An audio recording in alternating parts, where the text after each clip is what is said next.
Hi friends, today's episode is sponsored by Covenant Eyes. Covenant Eyes is the industry leader in online accountability software. I've used Covenant Eyes personally for well over a decade, and we also use their service in our ministry. Through our partnership with Covenant Eyes, you can try out their services for free for 30 days when you enroll at covenanteyes.com and use our promo code BEBROKEN. That's covenanteyes.com and promo code BEBROKEN. The link is also in today's show notes. So sign up today for Covenant Eyes and discover the freedom that comes with online accountability.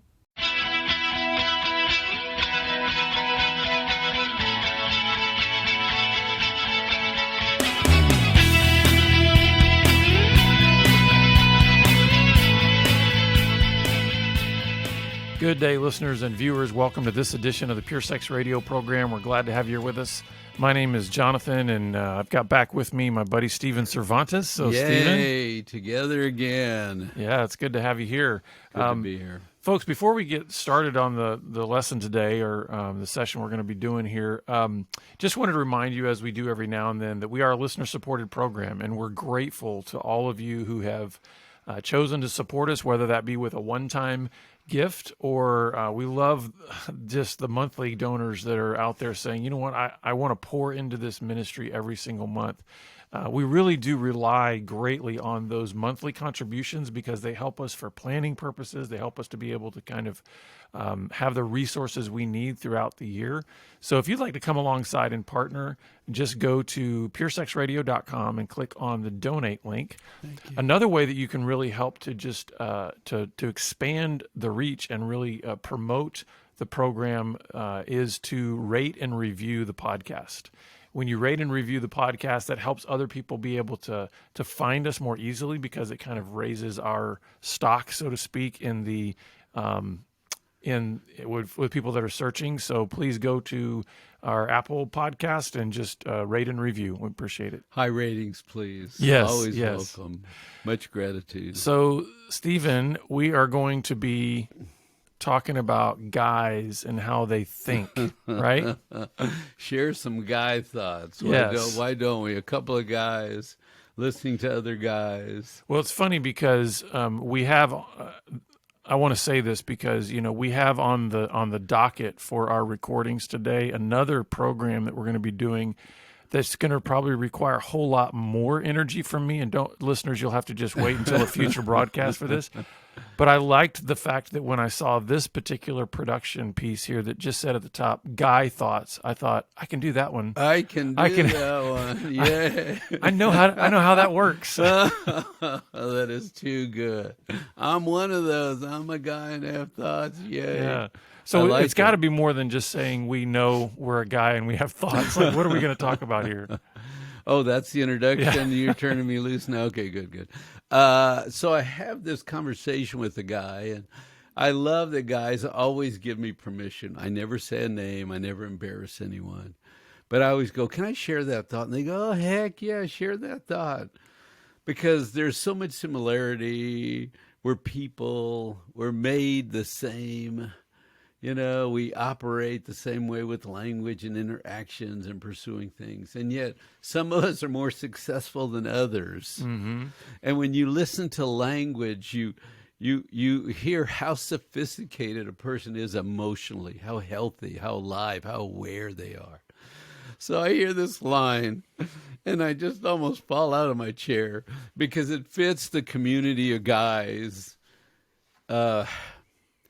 that we work with. We work with a lot of guys that are sexual strugglers that have got caught up in their sexuality and they built it way too big and they find it as the solution to everything. And so this guy says to me, and I'm going to say it, then I'm going to break it into pieces and talk about it. He said, well, I need affection.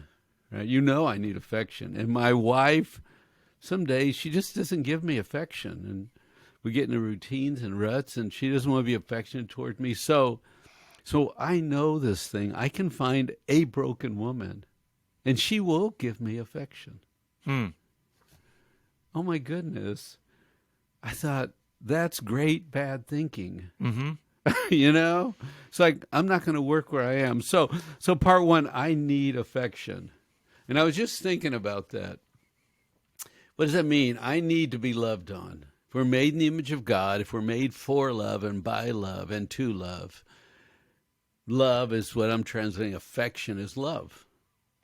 And we need that all the time. Yeah, it's interesting. I think, the premise thought is spot on, right? I need affection. Yeah. Where he went with it in terms of his brokenness and his solution was all messed up, right? But I think you're right. And you know what? Even just looking at those words, I need affection. How many times do you actually hear a man say that? Now, he's probably thought it many times, even if he doesn't put that particular language on it. He's probably thought it like, man, I'm feeling lonely. I'm feeling scared. I'm feeling, out here on an island. I don't know what I'm doing. And so in many ways, he's felt that need.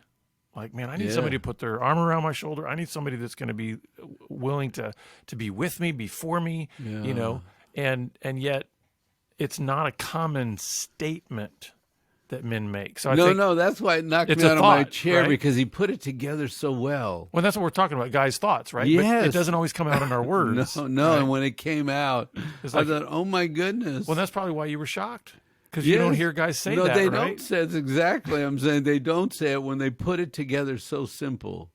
I need affection.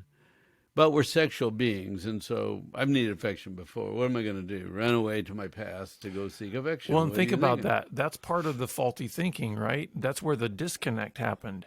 He's right on the need, Yes. but what he's associated affection with is something that's only like a physical, sexual pleasure, right?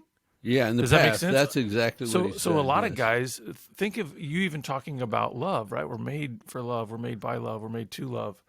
Well, what do so many guys associate Equate. love with? That's good. Something sexual, right? Yeah. So you can see where the breakdown occurs, but yes, No, I that is- need affection. That is good, because even playing off that, are you going to need affection today? Oh yeah, You mean, multiple times. And tomorrow you need to be affirmed and loved on every day. It is interesting We're to me gonna- how I often think of it like, well, think of it this way, Stephen, and listeners, think of this. How many things in our lives on a daily basis require replenishment? You need food. Right. In other words, you can't just eat one meal and say, I'm done for the month. Yeah. You need sleep. You need water. Yeah. And even studies showed, when they talk about and I think we've experienced this, especially over this last year with COVID, many people assume that physical touch isn't necessarily a biological need. But the reality is, they show studies with babies that go untouched for certain periods of time, and it's like there is a need for us. So you have all these things that they have a replenishing requirement on a daily basis, and why wouldn't that be true of emotional needs as well, right? Right. And it's really an emotional and a spiritual question. It's a need that can be answered. Maybe I should say it this way. It's a need that can be answered physically and also spiritually. Yeah. Right. So I need affection. Well, my wife's distracted. She's busy. She's tired. She's all caught up in her stuff, And I'm over here lonely, and, hey, I don't want to bother her. She doesn't seem interested. So I'll just go take care of myself. I'll go find a fantasy, or I'll find somebody else that's out there lonely and sad and broken and neglected. And I know they need affection. So I'll take my affection need to somebody out there that's in a broken, sad place, and they will respond to me.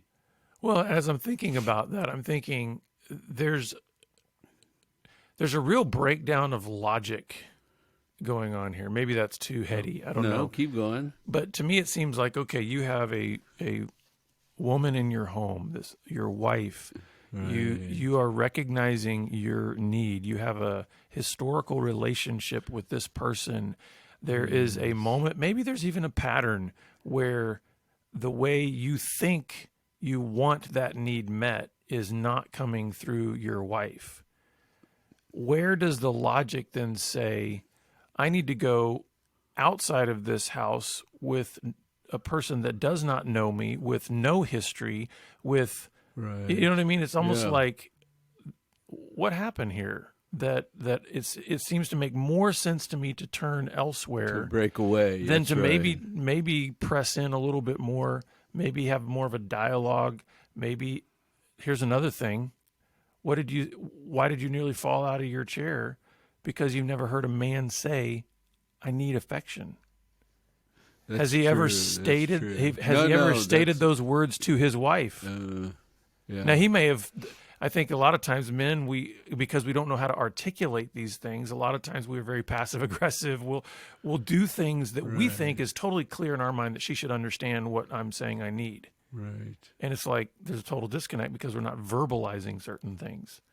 Well, and maybe she is distracted. Yeah, there could be legitimate reasons, Right. and And but then you stop and say, "Hey," and we try to engage one another with this need, right? the other thing too, I think here is trying to broaden this man's understanding of what affection encompasses. You mentioned it, right? I mean, that could be met in a physical way or a spiritual way, emotionally. Right. So this man, by his own words here, has Right. basically said, I have a very narrow understanding of what meeting my affection need looks like. And you know what's funny about that statement is if you think about it, that's what happened to us when we were boys, right? We were lonely and we wanted attention and affection, so we used our sexuality, right? And went Yeah. down one pathway. And at that time, it probably, quote unquote, worked. And what I mean by that Yeah. is if you're immature in your understanding of your need and you look to something that's immature as a solution, it might work for a while because you've just got limited understanding. No, it can work for a long time too. Yeah. Because this guy said, I still do that. If I don't get my love where I need it, well, I'll just go shop around.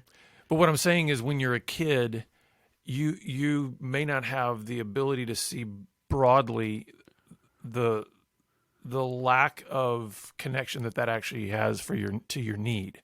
In other words, now that this guy's whatever he is, 30, 40, whatever, Yeah. he's realizing, hey, my 8-year-old solution isn't actually meeting the need that I No, have it's for a affection. distraction. That's a good Yeah. point. It's a little attention, it's fantasy, distraction, it's a moment. But you're right. It's not a good solution to the Yeah. fact is that I need to be in a relationship where I'm loved and growing and bonded. Yes, absolutely. I think that's good. So he said, well, let me go ahead and let you know one assumption that I made. I didn't think there was anything wrong with me. I didn't think I was damaged or broken. I knew she was messed up, but I didn't. I thought I was doing pretty good at life. Yeah, well, think about it. If you've reinforced for years a narrow, singular connection between your understanding of your need for affection and a sexual release, think about it. You're reinforcing that idea that that's the solution. That's the solution. That's the solution. Right. So then, when you get into a relationship and you realize, well, this person isn't meeting that need the way I think it should be met, you're not going to make the assumption something's wrong with me. Yeah. You're of course going to say something's wrong with her because you've reinforced that connection that says, well, every time I have this feeling or I feel like I need affection, I go and I do this. Now, a guy that's starting to have some self-awareness realizes, oh yeah, 8-year-old solution, even when I go do that, it's so temporary. It doesn't actually connect. I'm not actually being fulfilled.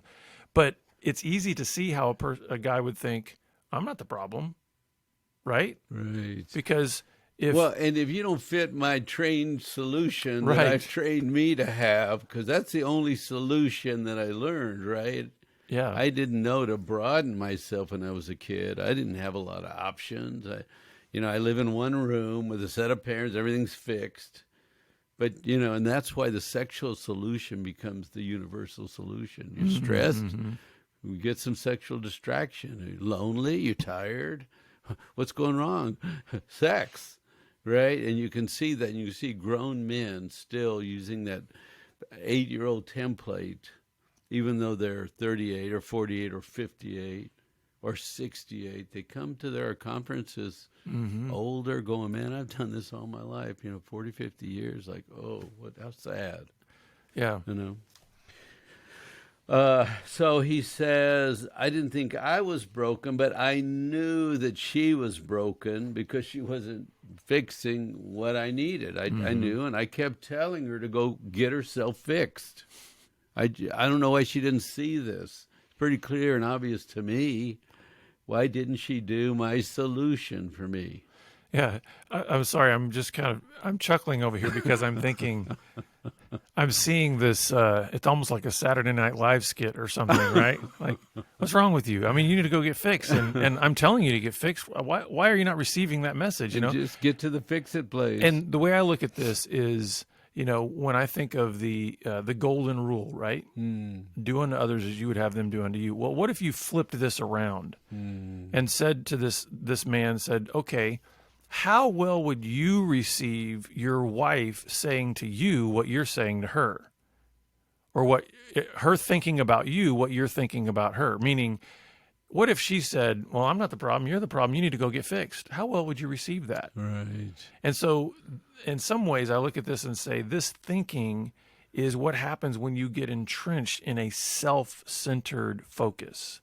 In other words, Right. everything, I am so self-absorbed that I'm not even able to see my own brokenness, and everything that's quote unquote wrong in life has to Wow. be outside of me. That's It's not good. actually, I can't take personal responsibility because I'm not seeing my own brokenness. But so self-absorbed into my own world and my own solution and one way of thinking, right? Because let's think about this. What's the truth in what he said here? Is his wife broken? Of course, we're all broken, right? Right. But what was he saying? I'm not broken. So that's the Yes. fallacy of the thinking there, right? So coming from the assumption that I'm not broken, well, what does everybody else look like? Broken. And so what he's got to do is no pun intended here, but break through that thinking and go, hey, every person is broken. Yeah, maybe I can recognize some of the flaws in my wife, but what does the scripture say? Hey, before you go messing with the speck in your brother's eye or your wife's right. eye, look at the log in your own eye. So he goes on, and after he makes another mess, after a dozen previous messes, he gets tired, he gets yelled at, he gets shaken. And then this thinking starts creeping in, well, maybe I am broken. Light Maybe starts to I'm dawn. broken. And then he said this interesting thing, if I'm broken, who am I? Yeah, this is How did that powerful. strike you? The reason this struck me so hard when I read it was, if your identity that you've been sort of, the foundation of your identity that you've been building your whole life is based on this idea of I'm not broken, then when you start to recognize, oh, wait a second, maybe I am, that shakes the whole core of like your self-knowledge. The whole model you built, the way Yeah. you frame and So talk and live. it makes sense to me that this guy would say, wait a second, if it's true that I'm actually broken, I'm struggling to figure out who I am then, because I've built my whole kind of identity. But narrow that down, because that's always, people say that, and it always messes me. Well, who am I? And I go, you're a male, you have a mom and a dad, you had a dog growing up, you lived in this town, your bedroom was this color. What do you mean, who am I? Because it's such a big question. I'm a child of God, I'm forgiven, right? I mean, you already know 10,000 things about yourself. And so how does who am I mean, those two. I think of it this way. I mean, yes, you can certainly know all the facts of your life. Where'd you live? What did you do? How did you, what food do you like? All that. Yeah. You can know all these facts about yourself. I Yeah. think when a person is getting to this point where they're recognizing something at the core of their being, that they are asking, who am I? I think a lot of what's behind that question is, what actually gives my life meaning? And that goes beyond just the facts of your life. In other words, this guy is saying kind of what had given my life meaning was, and you can see it here, like control. I can control outcomes because if I feel like I want something, I go do it and I get what I want. And now he's saying maybe that's a broken way to live. And so therefore I was getting meaning. I was getting my sense of meaning by being in control. And now you're saying I'm that's not a good way to live. Who am I then? So as you're talking, this thing is popping in my head about who am I, maybe a statement that's not finished. And maybe he Right. should be saying, well, then who am I emotionally? Mm. Who am I emotionally? If the system is broken, I need affection, I go get it in the wrong places, I come home, it doesn't satisfy me, I don't build a great relationship. Well, who am I emotionally? What's off emotion? What's wrong with me? Because then he starts this awakening process. Mm-hmm. That's exactly the right question. Who am I emotionally? Well, and I think of it this way: as you're saying that, I'm even thinking of who am I in relationship to myself, Yeah. and in relationship to my wife, and in relationship to others. Because what's happening here is, I mean, we're talking. A lot of this is bubbling up out of his relationship with his wife, Yes, right? yes, and his sad life. And by the way, as a little sidebar, I think that's the way God designed marriage. Our spouse is our mirror that starts to show us things that we need to see that we couldn't see if we were not in relationship with them. Yes. So part of this question could be, yes, who am I emotionally, and what is a core function of our emotional being? Is it not to relate with others, but also to relate with ourselves? So in other words, Yeah, to be relational with God, with self, with others. yeah, so right? kind of what he's maybe saying is I've only known to relate to myself from this sense of either control or everybody else is broken. I'm not the one that's, needs to take blame or at fault for anything.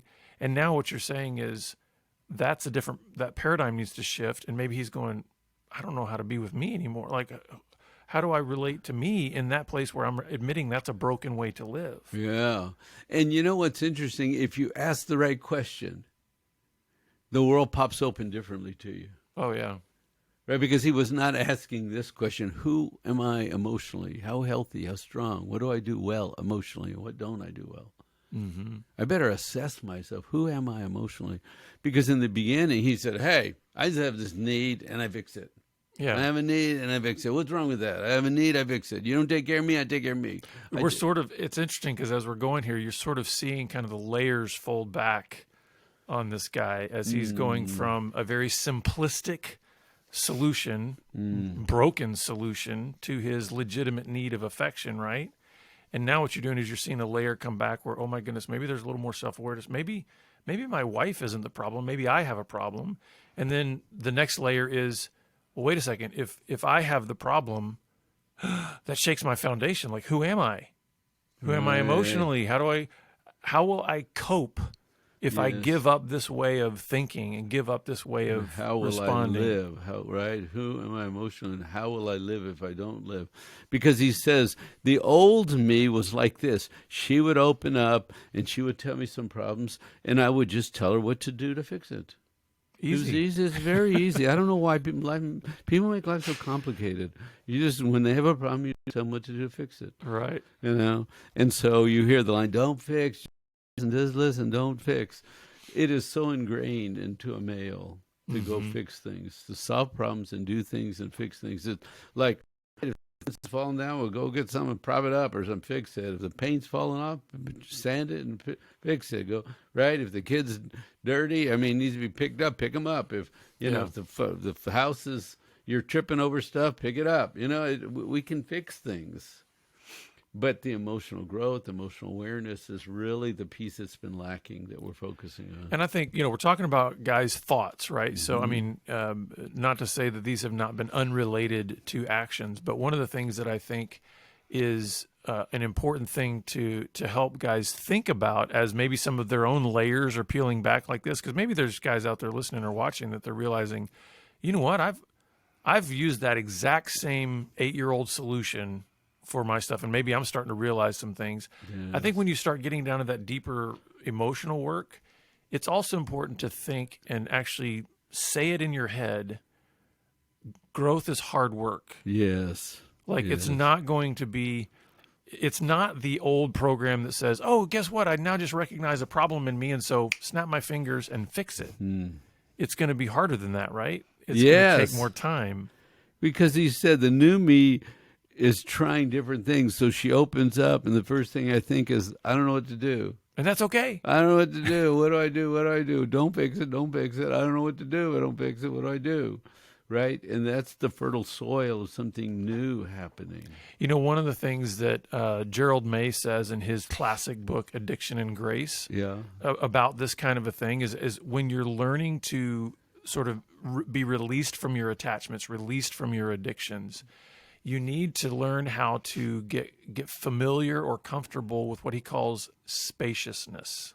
Oh, that's good. In other words, what is this guy doing? Before, there could not be this kind of spaciousness that says, I don't know what to do, and I'm just going to put a period at the end of that. And sit here in this blank It would be space. like, no, I got to fill that. I got to do something. I got to Right. fix. And now he's saying there's a different spaciousness that I need to enter into that says, I don't know what to do. It doesn't mean that he might That's never have a very solution, good. but he's going to sit in that for a while before he does anything. So he said, I have to tell you my motto, my only consistency is inconsistency. That's good. Isn't that good? And maybe we can coexist, and then maybe we could do more than that. Maybe we could even start by coexisting and move to this concept of bonding and oneness and becoming a team. And maybe I could fight better for my wife and press in and express more and call her out and call her up, and she calls me out and she calls me up.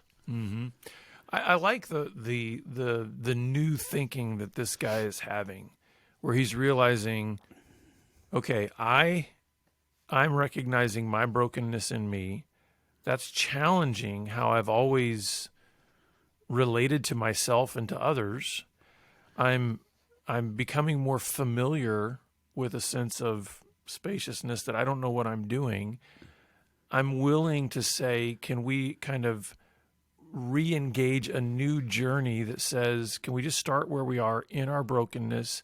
Maybe that doesn't just instantly look like oneness and intimacy and all of that, but maybe instead of me going outside of this relationship to go run after an 8-year-old solution, Right. I'm going to do a more mature thing and sit here and say, I would rather coexist with you than do something stupid outside of this relation. Does that make sense? It's Yeah. like, I'd rather start with something that I've not operated in oneness with you before. Yeah. Can we kind of have a do-over, so to speak, and start from a new place and then see where it goes? I want to play with your word spaciousness because you're probably going to be spacey. When you Yes. first enter your spaciousness, you're going to be spacey and not sure what to do. Just have a blank stare. Yeah, but hang in there and stay present and don't do old things and try new things and pray for wisdom in that moment and just hold that place. Well, I love the full circle here because here's a guy who started with, I need affection, right? That's a legitimate need. He was Yes. thinking that. And yet, what was he doing as his solution? He was not being present. He was bailing out. He was, you know, it was kind of reactionary. And I'm Yep. going outside of this relationship. And now he's kind of come full circle, and you see already a deepening maturity where it's like, even if I don't have the answer, even if it's uncomfortable, I know it's better for me and for my relationship to stay here. And Stay let me present. build on your model. And with what you just said, and I still need affection. And Yeah. you probably need affection too, right? And so you go to your wife and say, you need affection and I need affection. Well, what are we going to do about it? How should we deal with that today?